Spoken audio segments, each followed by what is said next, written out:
So, the Neater's family blog really showed a compassionate mother who was determined to help her child communicate effectively from the very beginning. Maya's had a long journey with finding the right device for her language and communication. She started at 6 months old with sign, then moved to PECS just to have some form of communication and interaction with her parents, to Proligo 2, to then finding the most successful one, um, app with Speak for Yourself that was on the iPad. So I really enjoyed Mom's blog. I mean, the varying just the backstory to her journey to things she's tried to the things that she's tried that you can try too section. These can all be done at home as well as school. I was surprised that she maybe really didn't have an education background. She's just like this avid mom wanting to help her daughter. So I would love to really utilize that letter hallway she talked about, that was done at home, but I would love to try it at school and utilize, and kind of morph it into like the letter classroom, since most of my kids who range from kindergarten to second grade cannot identify letters or the letter sounds. So this would be good practice during a morning meeting to maybe incorporate, some gross motor. We're going to hop to the letter M. Let's find the sound that makes I really liked that, and it would be something different for my kids. I know I kind of sometimes morning meeting can be very redundant, for the adults mainly in the classroom.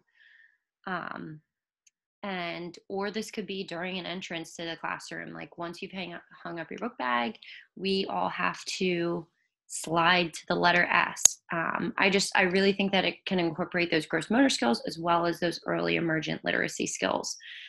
And you can rotate through the letters. I would love to, obviously start at the letter A and move through those, throughout the years from A to Z. Because I think this would, between early literacy skills, this would also be a good socialization piece for the kids and in the other students in the classroom, whether it's during morning meeting or as they are checking in. They can follow along and see what their peers are doing. I would encourage the parents to continue to do the letters at home, like whatever we're on, morph that into some part of their routine, um, to keep the letters the same. And then this way, I would also encourage them to label the house items, for the development of their environment as well as their communication within, home, as well as I'm working on it at school. So, I would want to consider this once we have a new building.